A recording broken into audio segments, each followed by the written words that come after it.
Hi guys, ഞാൻ എൻ്റെ ഒരു ഷൂട്ട് ഡേ എങ്ങനെയാണ് പോകണമെന്ന് നിങ്ങൾക്ക് പറഞ്ഞുതരാം. ഇന്ന് ഉച്ചയ്ക്ക് 2 മണിക്കാണ് ഷൂട്ട്. ഞാൻ നേരെ വണ്ടി എടുത്ത് നാസിയുടെ വീട്ടിലെത്തി. ഞങ്ങൾ വീണ്ടും ഒന്നിച്ചിരിക്കുകയാണ് ഗൈസ്. അതിനർത്ഥം ഞങ്ങൾ നേരത്തെ അടിച്ച് പിരിഞ്ഞു എന്നല്ല, ഞങ്ങൾ കുറച്ച് ഗ്യാപ്പ് എടുത്തു. ബിക്കോസ് ആൻസി അതുപോലെ തന്നെ ലേറ്റ് ആയിട്ട് വന്നു. ആ ചളുപ്പ് മാറ്റാനായിട്ട് അവൾ ചളികളൊക്കെ വാരി വിതറി തുടങ്ങി. അങ്ങനെ പയ്യെ നമ്മുടെ ഷൂട്ട് തുടങ്ങി. വീഡിയോസ് ഓൾമോസ്റ്റ് എല്ലാം നാസി തന്നെയാണ് ഡയറക്റ്റ് ചെയ്ത് എഡിറ്റ് ചെയ്യാറുള്ളത്.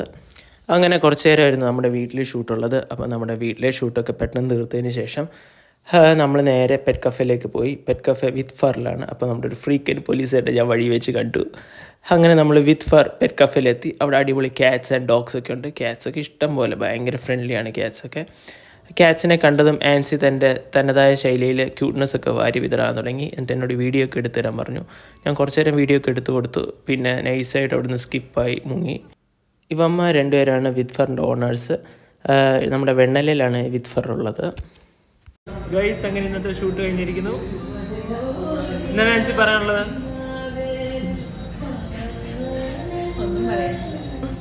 ഓക്കെ. അതിനുശേഷം നാസി പ്രൊഡക്ഷൻ ഫണ്ടിൽ നിന്ന് കുറച്ച് ക്യാഷ് എടുത്ത് ഞങ്ങൾക്ക് അവിടെ സ്നാക്സ് ഒക്കെ വാങ്ങിച്ചു തന്നു. അപ്പോൾ നമ്മൾ സ്നാക്സ് കാര്യങ്ങളൊക്കെ കഴിച്ചു.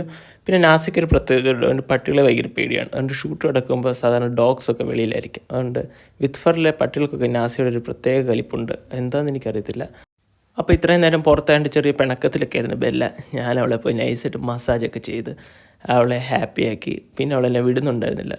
അങ്ങനെ അവളോട് നൈസായിട്ട് ഗുഡ് ബൈ ഒക്കെ പറഞ്ഞ് ഞാൻ പയ്യെ വിത്ത് ഫറിൽ നിന്ന് ഇറങ്ങി. എന്നിട്ട് നേരെ മെട്രോയിൽ കയറി ഇപ്പോൾ എന്ത് ചെയ്യണമെന്നൊരു ചെറിയ കൺഫ്യൂഷനായി. എന്തായാലും കുറച്ച് ദിവസമല്ലേ വർക്കൗട്ട് ചെയ്തിട്ട് ഞാൻ ജിമ്മിൽ പോയി കുറച്ച് നേരം വർക്കൗട്ട് ചെയ്യാമെന്ന് വിചാരിച്ചു. ഞാൻ നേരെ മെട്രോ കയറി ജിമ്മിൽ പോയി. MG റോഡുള്ള യൂണിറ്റ് 45 ഫിറ്റ്നസ്സിലാണ് ഞാൻ സാധാരണ വർക്കൗട്ട് ചെയ്യുന്നത്. ഞാൻ അങ്ങനെ റെഗുലറായിട്ട് വർക്കൗട്ടും ചെയ്യാറില്ല. ആഴ്ചയിലൊരു 2-3 ഡേയ്സ് പോയി ചെയ്യാറുണ്ട്.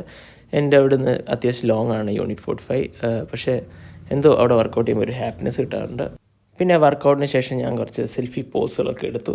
അങ്ങനെ വർക്കൗട്ട് ചെയ്ത് പുറത്തേക്ക് ഇറങ്ങിയപ്പോൾ എനിക്ക് നല്ല വിശപ്പായി. അപ്പോൾ എന്തെങ്കിലും കഴിക്കാമെന്ന് വെച്ചാൽ ഞാൻ ഹോട്ടലിൽ തപ്പി നടന്നു. അപ്പോൾ ചോറുള്ളൊരു കട ഞാൻ കണ്ടു. നൈറ്റ് ചോറ് കിട്ടുന്നൊരു കട. ഞാൻ നൈസായിട്ട് ചോറ് സാമ്പാറൊക്കെ കൂട്ടി കഴിച്ചിട്ട് എൻ്റെ ഒരു ഫ്രണ്ടിനെ കാണാനായിട്ട് പോയി. സംഭവം ഞാനിവനെ 6-7 മാസത്തിന് ശേഷം കാണുവാണ്. വന്നപ്പോൾ തൊട്ട് ഫോൺ കോളോടെ ഫോൺ കോൾ. ആശാൻ ആകെപ്പാടെ ബിസി, നിൽക്കാനും ഇരിക്കാനും സമയമില്ല. അപ്പോൾ അതൊരു ഒച്ചയ്ക്ക് യാത്ര ചെയ്തുണ്ടായിരുന്നു. ആ ഒച്ചിൻ്റെ യാത്രയൊക്കെ ഞാനിങ്ങനെ വീഡിയോയിൽ ഇങ്ങനെ പകർത്തിക്കൊണ്ടിരുന്നു.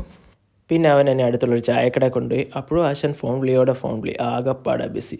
ഇവനെന്താ ഇത്ര ബിസി എന്നല്ലേ? ഇവൻ അഭിനയിച്ചൊരു പടത്തിൻ്റെ പോസ്റ്റർ ഇന്ന് രാത്രി റിലീസുണ്ട്. ഞാൻ ഈ വീഡിയോയുടെ എൻഡിൽ ആ പോസ്റ്ററോടെ കൊടുക്കാം. പടം ഉടനെ വരുന്നുണ്ട്. പിന്നെ ഞാൻ 2 സീറ്റിലുണ്ട്. അപ്പോൾ ആ വിശേഷങ്ങളൊക്കെ പറഞ്ഞ് കുറേ നേരം സംസാരിച്ചു. അപ്പോൾ രാത്രി 2 മണിയായി വീട്ടിലെത്തിയപ്പോൾ. എന്നിട്ട് നേരെ വന്നു ഒറ്റക്കിടപ്പ്. പോസ്റ്റർ ഷെയർ ചെയ്തേക്കാം.